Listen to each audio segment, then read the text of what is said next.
Y el pasaje tiene vigencia solo hasta el 30 de este mes. Después ya no vale y por lo tanto ya no habrá rectificación posible ni viaje para este niño que se lo merecía.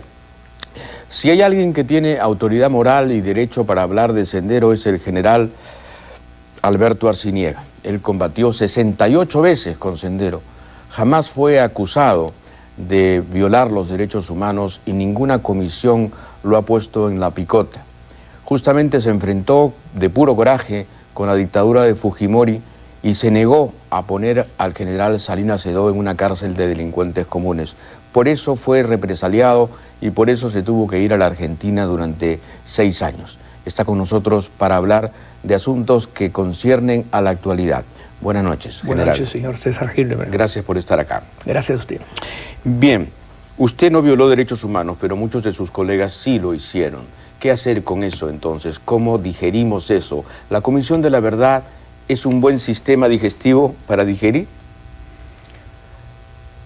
Considero de que debería existir una explicación mayor sobre la problemática del soldado que, vistiendo el uniforme que la sociedad le da para defender el sistema dispuesto por la constitución política del país, ¿no?, realiza, y ahí existe lo que se llama la psicosis de guerra.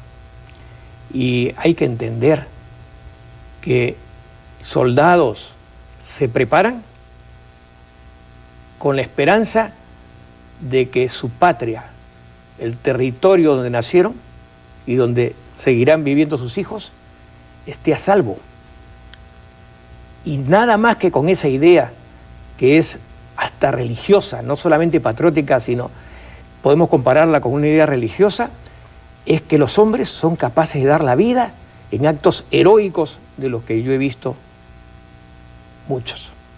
Y también a veces de cometer crueldades y excesos. Así es, eso es cierto, fruto justamente de la psicosis de combate, más que de un planeamiento de que hay que ir a matar a todos y hacer cualquier barbaridad. Pero hubo barbaridades. Ha existido. En toda guerra existe. ¿Fue una guerra la que libramos con Sendero? Es una guerra, definitivamente que fue una guerra. De su experiencia en combate con Sendero, ¿qué nos puede decir de Sendero? ¿Cuál es su conclusión estratégica, militar, política, moral de Sendero? ¿Es una organización política, como se dice ahora? ¿Es una banda armada, como dicen otros? Bueno, definitivamente tiene una concepción ideológica que parte del comunismo, ¿no? O sea, maoístas, y si se hace un análisis, que lo va hablando en la Comisión de la Verdad, entre los cuadros que presenta hay uno que habla directamente de la cantidad de muertos que tiene casi el 70% de los quechohablantes en los Andes, quienes algunos llaman la mancha india, ¿no? Y algunos se atreven a decir que ha sido una especie de racismo, inclusive esto.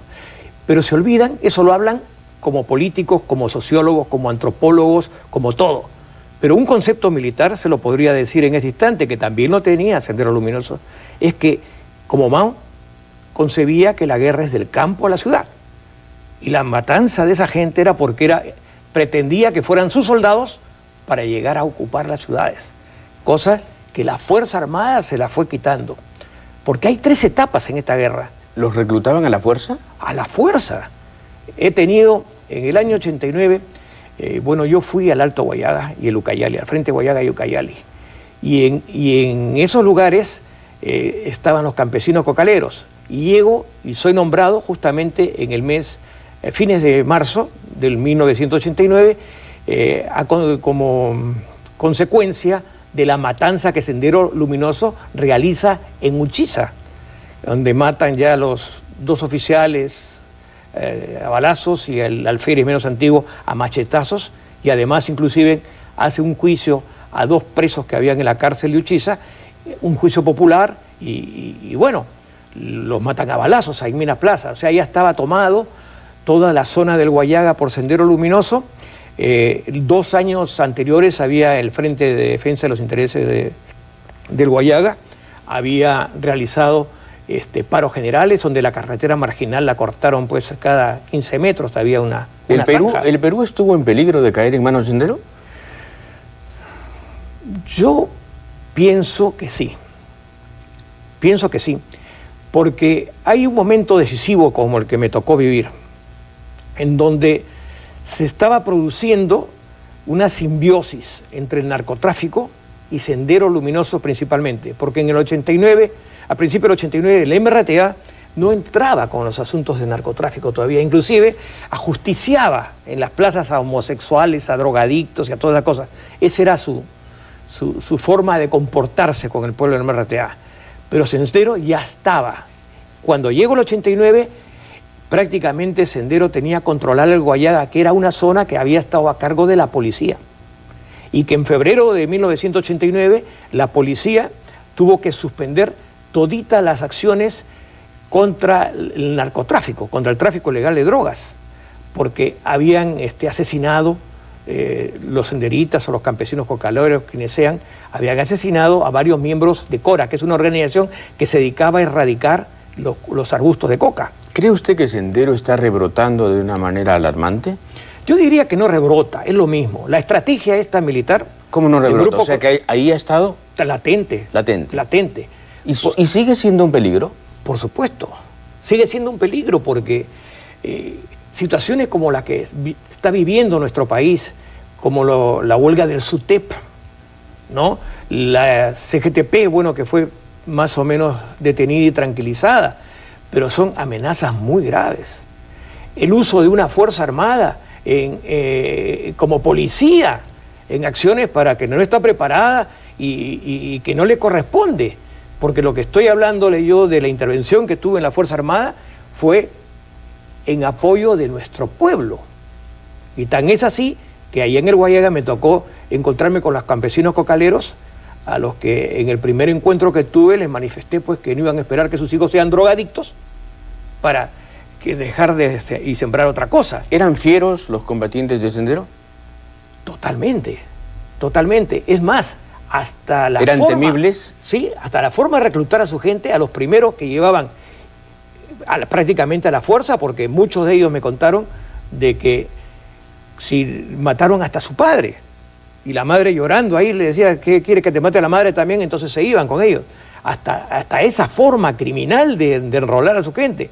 Y para formarlos como soldados, hacían emboscadas a patrullas militares que comenzaron con las policiales, ¿no? ¿Cuál fue la peor escena que usted recuerda de esta guerra?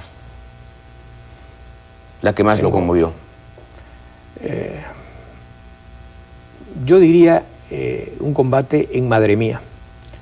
Día 27 de julio, más o menos a las 5 de la tarde, teníamos informaciones, más o menos inteligencia, porque los radios habían estado muy movidos por parte de Sendero.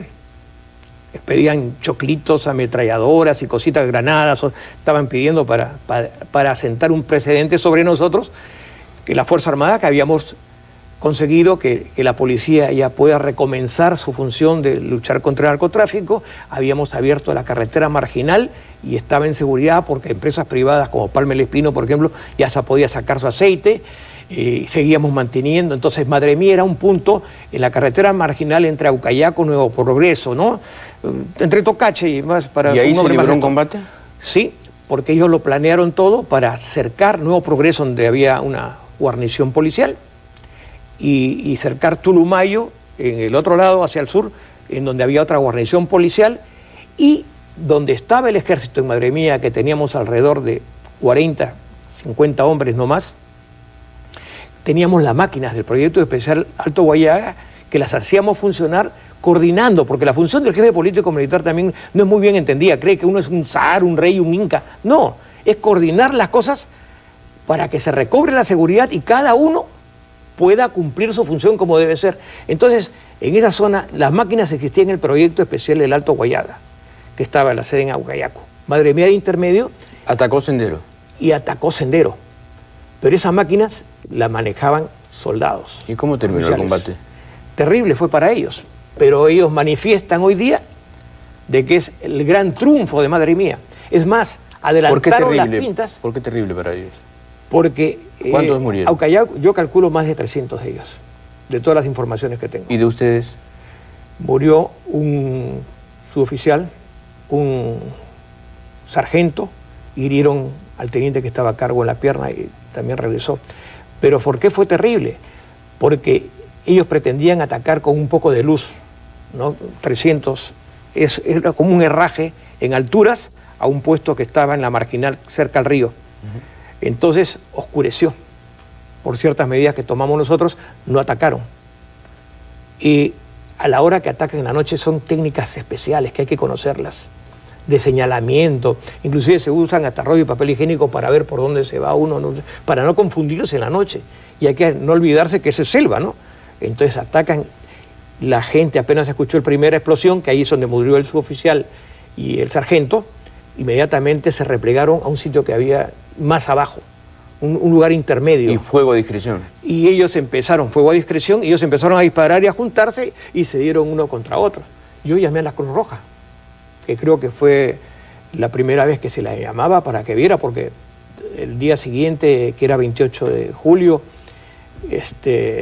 realmente se veía pues los gallinazos por todos lados, es un desastre, ¿no? Porque después de ese combate seguramente han salido varios heridos y se han ido a esconder. ¿Cree usted que el Perú no ha sido grato con la Fuerza Armada? ¿Cree usted que no ha habido gratitud con la Fuerza Armada? Yo guardo la esperanza que algún día nos reconozcan, porque nada de lo que hemos hecho, lo hemos hecho para recibir ni medallas, ni halagos. Lo hemos hecho porque somos soldados, nos gusta defender a nuestra patria, nos sacrificamos por ella y lo que necesitamos únicamente es que nos den los medios para seguir y poder, sobre todo, cumpliendo nuestro deber. Porque ahora no hay medios. Lamentable, no. Y parece que fuera la idea de algún visionario, ¿no? Que cree que en el Perú se puede vivirse en seguridad, sin acordarse que la seguridad y el desarrollo son dos caras de una misma moneda. Y mire que del gobierno de transición, la primera que hicieron es 400 millones de dólares a la Fuerza Armada. Entró el señor Weissman, que él mismo manifestó que no conocía de defensa, ya eso nomás era un insulto. Porque ¿cómo van en un país que tiene tantos problemas de seguridad interna y externa, en los que tenemos que ser disuasivos en las dos cosas? ¿Cómo pueden poner a una persona que abiertamente manifiesta, no sé, pero voy a aprender, ¿no? Y quita 200 millones de dólares.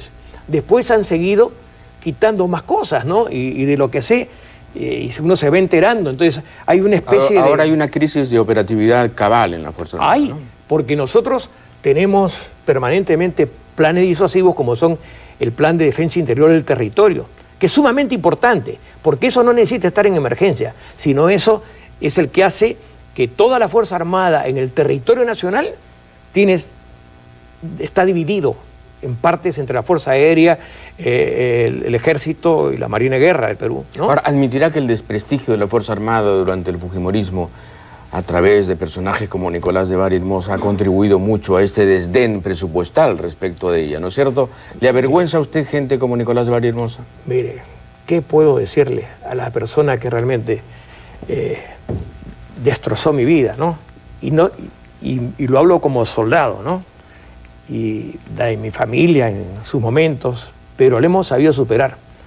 Él está preso, que viva muchos años para que pague lo que nos hizo a todos, y por razones por las cuales tengo que venir, y agradezco su invitación, a seguir hablando en defensa de la honorabilidad de los soldados, de una Fuerza Armada que por sobre las personas estará vigente y se necesita.